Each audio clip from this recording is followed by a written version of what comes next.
ഈ കാഴ്ചവസ്തുക്കൾക്കൊപ്പം കന്മഷമില്ലാത്തവൃത്തും എല്ലാം പൊറുക്കുന്ന ചിത്തം.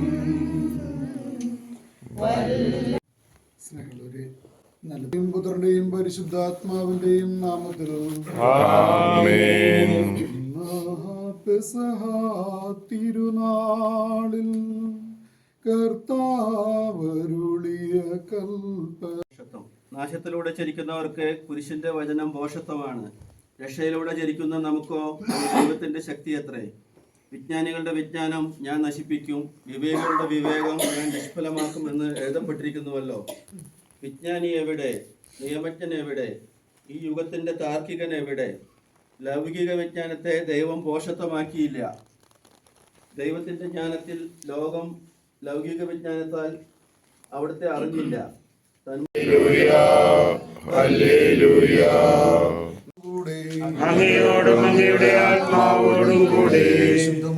അറിയിച്ച നമ്മുടെ കർത്താവ് ഈശോ മിശിഹായുടെ പരിശുദ്ധ സുവിശേഷം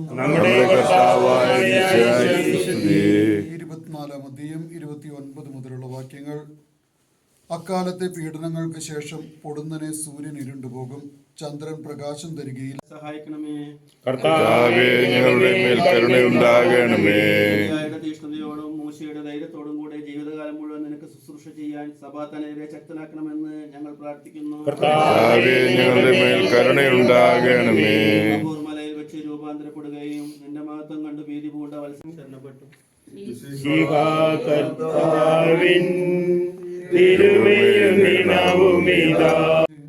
ശിഷ്യന്മാർക്ക് നൽകിക്കൊണ്ട് അരുൾ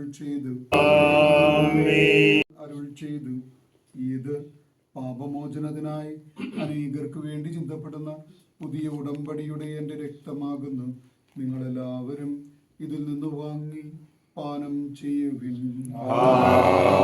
ഇത് ഞങ്ങൾക്ക് കടങ്ങളുടെ പുറത്തേക്കും പാപങ്ങളുടെ മോചനത്തിനും മരിച്ചവരുടെ ഉയർപ്പിലുള്ള വലിയ പ്രത്യാശയ്ക്കും നിന്നെ പ്രീതിപ്പെടുത്തി എല്ലാവരോടും ഒന്നിച്ച് സ്വർഗരാജ്യത്തിൽ നവമായ ജീവിതത്തിനും കാരണമാകും. ലോകത്തിന് മുഴുവനും ജീവൻ നൽകുന്നതുമാകുന്നു. ഇത് ഭക്ഷിക്കുന്നവർ മരിക്കുകയില്ല, പ്രത്യുത പാപമോചനവും രക്ഷയും പ്രാപിക്കുകയും നിത്യം ജീവിക്കുകയും ചെയ്യും. ഞാൻ സ്വർഗത്തിൽ നിറങ്ങിയ ജീവനുള്ള അപ്പമാകുന്നു.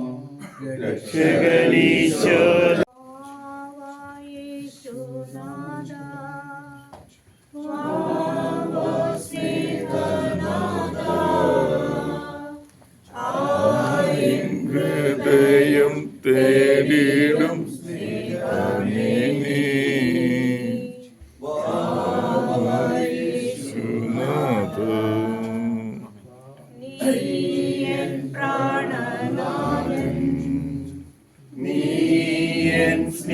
സ്നേഹരാജൻ നിന്നിലെല്ലാമൻ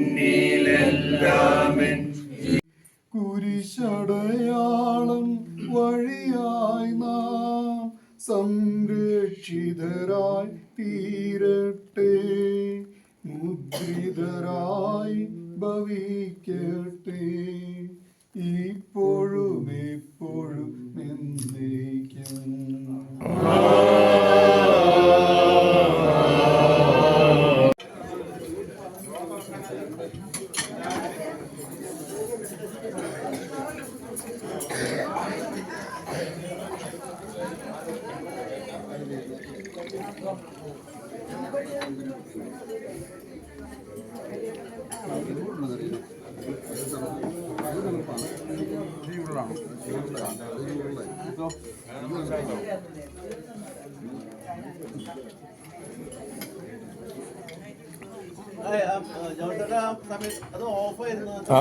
ഓഫായി.